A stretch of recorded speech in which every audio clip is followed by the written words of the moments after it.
नमस्ते everyone, this is Sandeep and welcome to my channel only study by Sandeep Dhiman. आज हम discuss करने वाले हैं इंडियन पॉलिटी का chapter number 3 salient features of the constitution. ये बहुत ही इंटरेस्टिंग चैप्टर ये होने वाला है। इसमें हम कौन कौन सी अमेंडमेंट्स हुई थी उनको डिस्कस करने वाले हैं और संविधान के जितने भी फीचर्स हैं उनको सारों को डिस्कस करेंगे। डिस्कस शुरू करने से पहले मैं कहना चाहूँगा आपको कि अगर आपने चैनल को सब्सक्राइब नहीं किया है तो सब्सक्राइब कर लें और साथ में लगे बेल आइकन को भी प्रेस कर लें ताकि आपको आने वाली वीडियोज़ की नोटिफिकेशन मिलती रहे।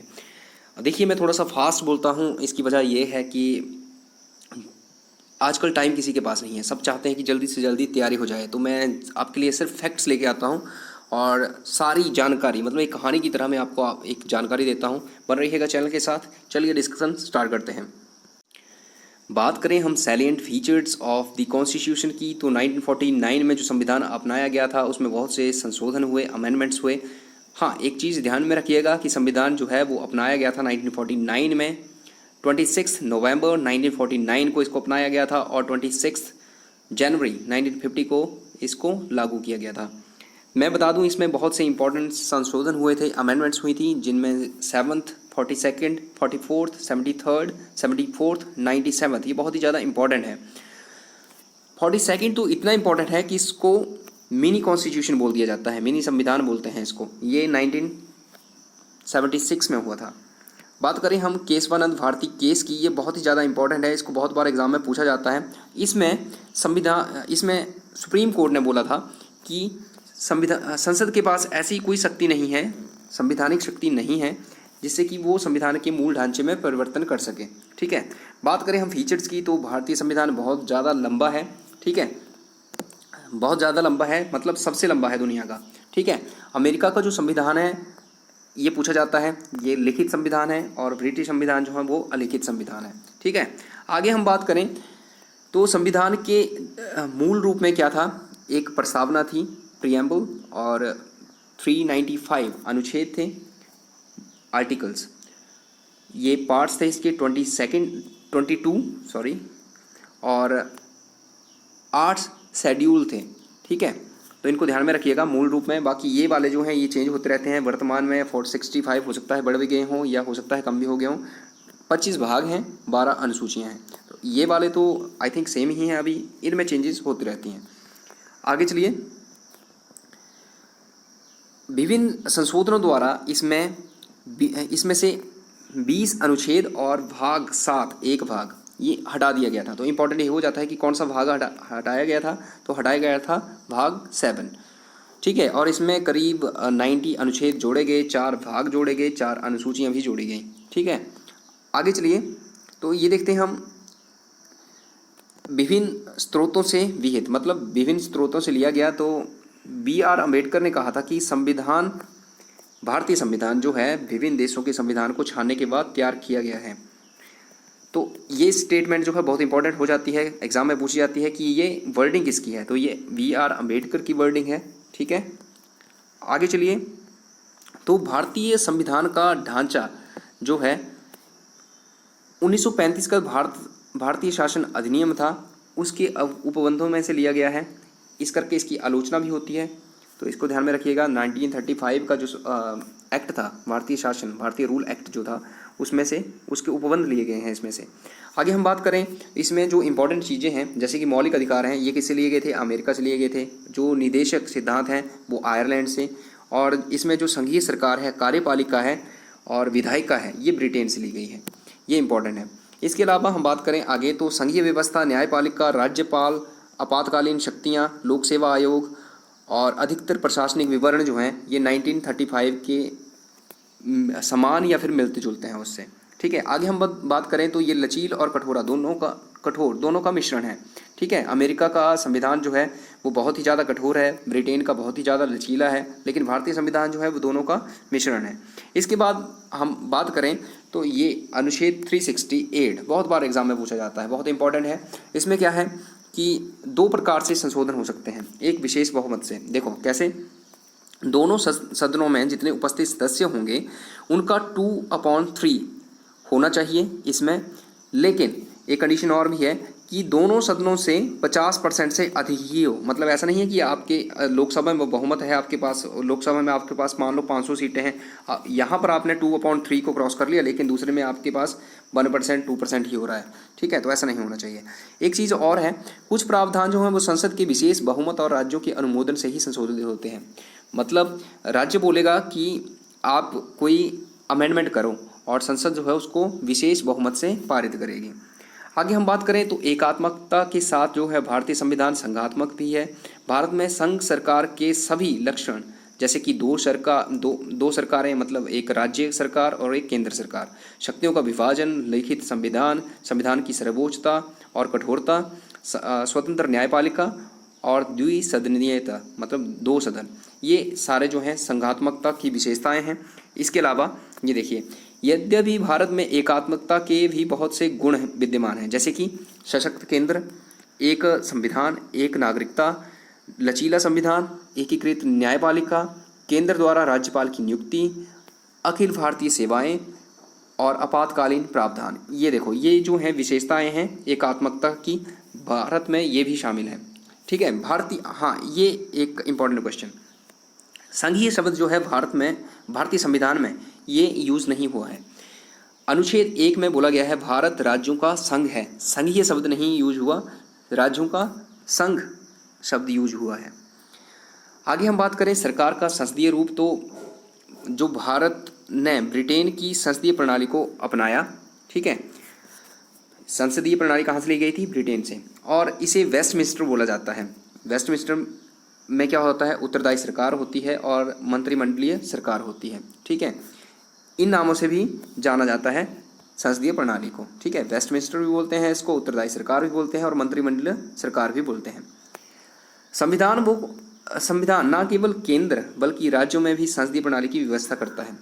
जैसे कि राज्यों में क्या होता है? राज्यों में भी एक मंत्रिमंडल होता है ना, चीफ मिनिस्टर होता है और उसके कुछ मिनिस्टर होते हैं।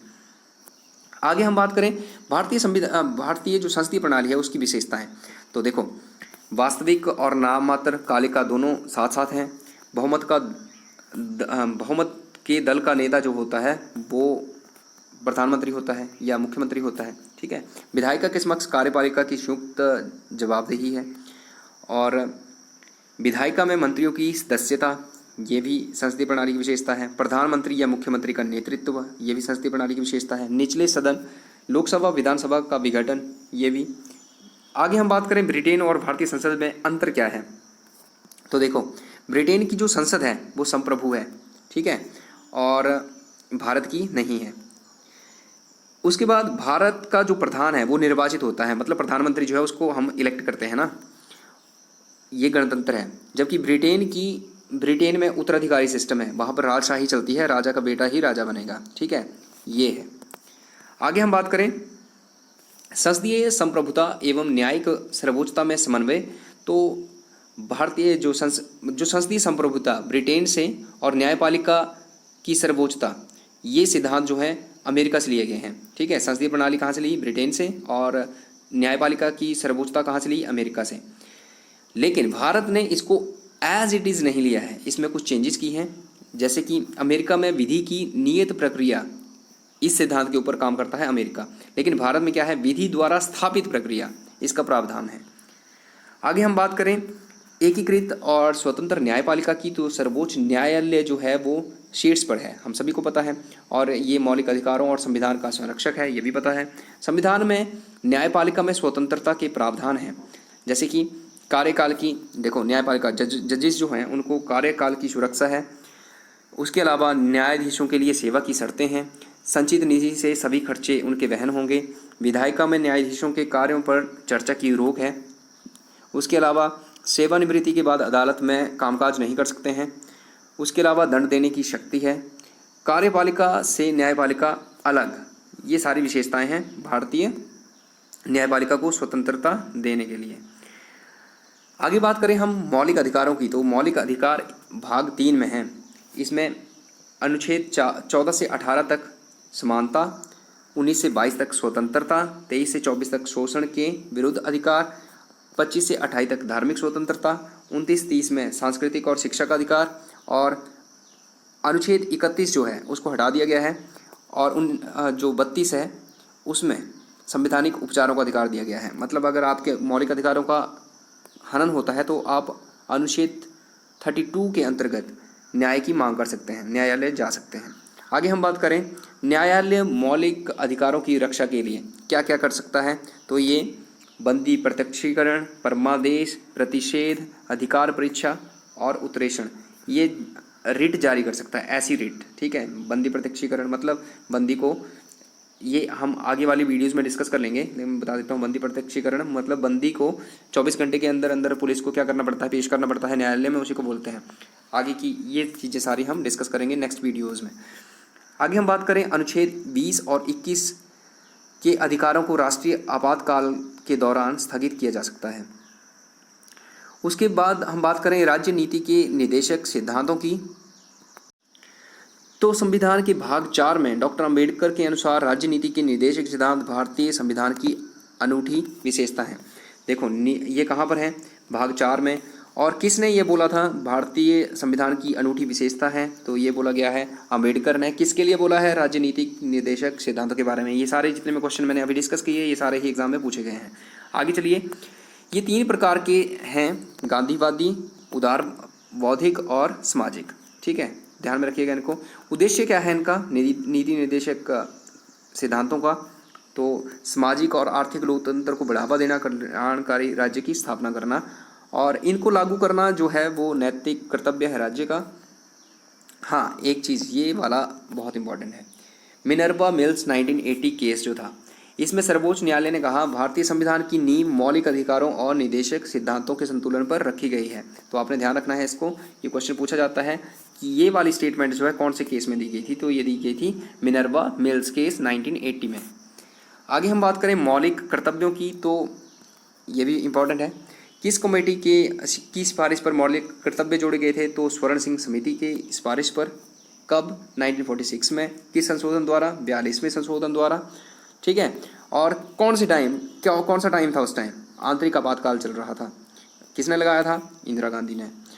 आगे हम बात करें तो 2002 में 86 संशोधन ने इसमें नागरिकों के कर्तव्यों को भी जोड़ा गया था। ठीक है, मौलिक कर्तव्यों के साथ साथ नागरिकों के दूसरे कर्तव्य जो हैं उनको भी 86 अमेंडमेंट के साथ जोड़ा गया। आगे हम बात करें संविधान के भाग 4 में मौलिक कर्तव्यों का जिक्र किया गया है। भाग 4A में है और आर्टिकल 51A में। ठीक है, भाग 4 में अनुच्छेद 51 है, जिसका भी भाग क है, उसमें मौलिक कर्तव्यों का उल्लेख मिलता है हमें। आगे हम बात करें, हमें पता है भारतीय संविधान जो है, भारतीय संविधान में भारत को धर्मनिरपेक्ष राज्य कहा गया है। तो धर्मनिरपेक्ष शब्द जो है कब जोड़ा गया था, 42वें संशोधन द्वारा 1976 में। और इस अनुच्छेद में ये मतलब कौन से अनुच्छेद हैं या कौन से प्रावधान हैं जिनके अनुसार भारत को धर्मनिरपेक्ष राज्य कहा जा सकता है। तो देखो, अनुच्छेद 14 में बोला गया है कि कानून के समक्ष सभी समान हैं। अनुच्छेद 15 में बोला गया है धर्म के आधार पर भेदभाव नहीं होगा। अनुच्छेद 16 में बोला गया है सार्वजनिक सेवाओं में सबको समान अवसर मिलेगा। अनुच्छेद 25 में बोला गया है कि धार्मिक स्वतंत्रता है सभी को। अनुच्छेद 26 में बोला गया है धार्मिक समूह को या धार्मिक मामलों के प्रबंधन का अधिकार होगा धार्मिक समूहों को। ठीक है, उसके बाद अनुच्छेद 27 में बोला गया है कि धर्म प्रचार बाध्यता की मनाही है। ठीक है, बाध्य नहीं किया जा सकता है किसी को कि आप हमारे धर्म का प्रचार करो।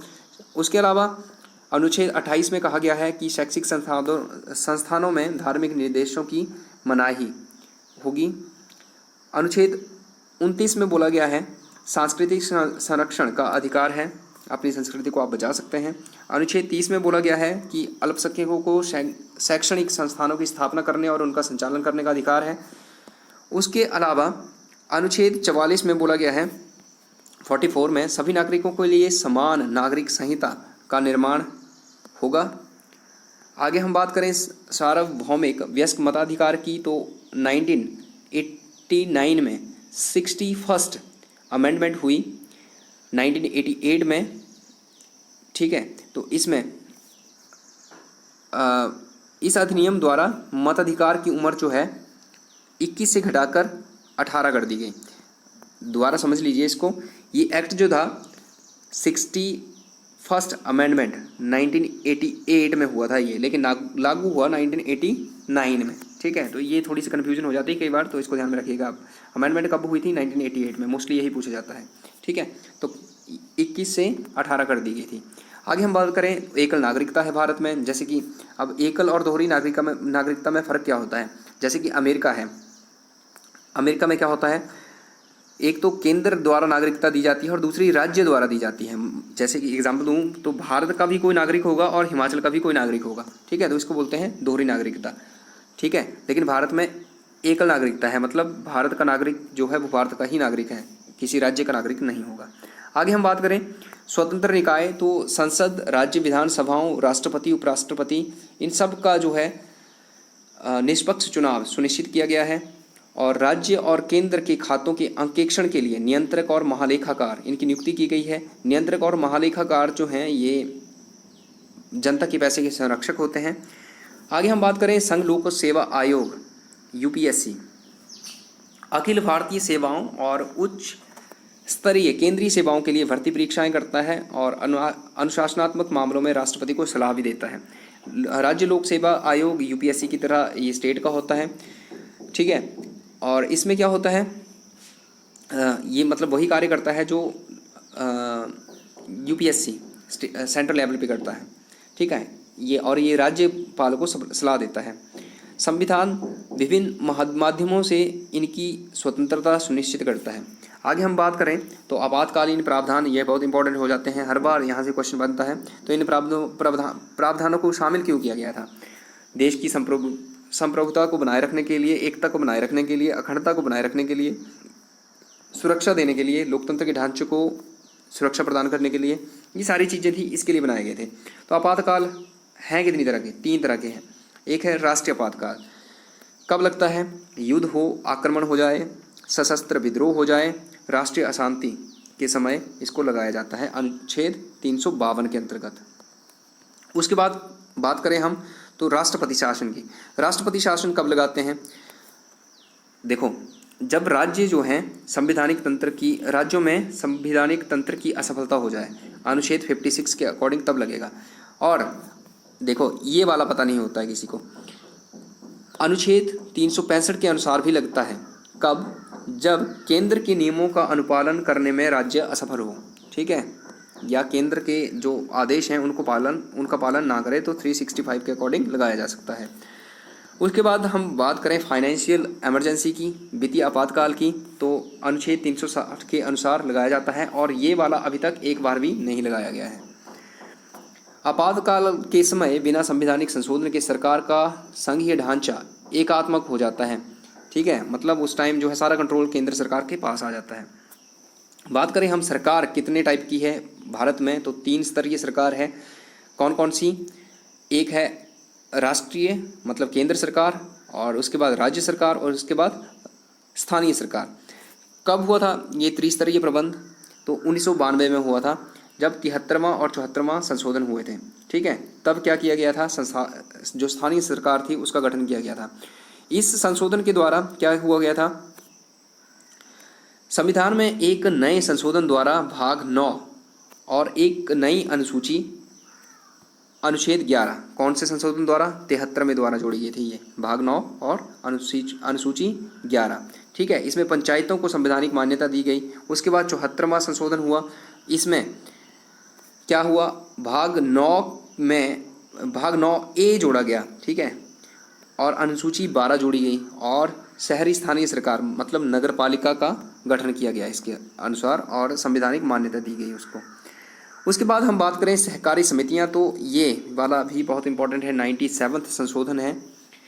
इसमें क्या हुआ था, ये भी बहुत इंपॉर्टेंट हो जाता है क्योंकि अभी लेटेस्ट हुआ है 2011 में। समितियों को संवैधानिक दर्जा और संरक्षण प्रदान किया गया। इसके द्वारा 3 परिवर्तन किए गए। एक, सहकारी समिति गठित करने का अधिकार एक मौलिक अधिकार बना दिया गया। उसके बाद सहकारी समितियों के प्रोत्साहन को एक नया अनुच्छेद 43B जोड़ा गया और एक नया भाग 9B जोड़ा गया जिसका शीर्षक सहकारी समितियां हैं और इसमें अनुच्छेद 243ZH से लेकर 243ZT तक है। अब बात करें हम आलोचना क्या क्या कहकर भारतीय संविधान की आलोचना की जाती है? तो देखो, इसको उधार का संविधान बोला जाता है, ठीक है। इसको कौन कौन सी चीज़ें बोली जाती हैं? इसको उधारी बोरी बोला जाता है, उधार की बोरी बोला जाता है, हौच पौच बोला जाता है, हौच पौच कॉन्स्टिट्यूशन बोला जाता है, विभिन्न दस्तावेजों की पाबंदगिरी करने वाला भी कहा जाता है इसको। उसके बाद इसको बोला जाता है 1935 अधिनियम की कार्बन कॉपी, ठीक है। ये एक सदस्य थे PR देशमुख, संविधान सभा के ही एक सदस्य थे। इन्होंने बोला था कि 1935 का ही अधिनियम है, बस इसमें एक वयस्क मताधिकार जुड़ा है, ठीक है। उसके बाद अभारतीय, इसको अभारतीय भी बोलते हैं या फिर भारत विरोधी भी बोला जाता है इसको, और कहा जाता है कि इसकी प्रकृति जो है विदेशी है। एक सदस्य थे संविधान सभा के हनुमथैया। इन्होंने कहा था, हम सितार और वीणा का संगीत चाहते थे, लेकिन हमारे हाथ में इंग्लिश बैंड दे दिया गया। तो ये जो है ध्यान में रखिएगा, किसकी वर्डिंग है?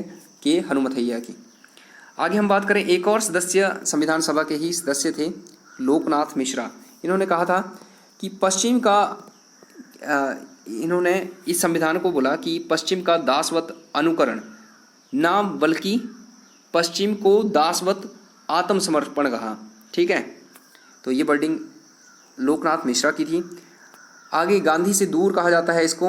हनुमथैया ने ही कहा था कि ये वह संविधान है जिसे गांधी कभी नहीं चाहते थे। इसको महाकाय बोला जाता है, जैसे कि ये दुनिया का सबसे लंबा संविधान है, इसलिए इसको महाकाय कहकर भी इसकी आलोचना होती है। इस संविधान को वकीलों का स्वर्ग कहा जाता है। HK महेश्वरी संविधान सभा के सदस्य थे। इन्होंने बोला कि ये संविधान जो है लोगों को मुकदमेबाज बना देगा। तो ये था सारा इसके बारे में। आज हमने चैप्टर 3 को कवर कर लिया है। मैं बता दूं, हम 76 चैप्टर जो हैं डिस्कस करेंगे, तो उसमें से कुछ एक चैप्टर जो हैं कुछ लंबे हैं, जिनमें 18-20 मिनट की वीडियो बना करेगी, बाकी 5-6 मिनट में चलता रहेगा काम हमारा। तो हम अगस्त तक अपना सारा सिलेबस जो है, मतलब एग्ज़ाम से पहले हम सारा कवर कर लेंगे। रिवाइज करने के लिए भी आपके पास काफ़ी टाइम बचेगा। बने रहिएगा चैनल के साथ, दोस्तों के साथ लाइक और शेयर करिएगा इस वीडियो को। Thank you.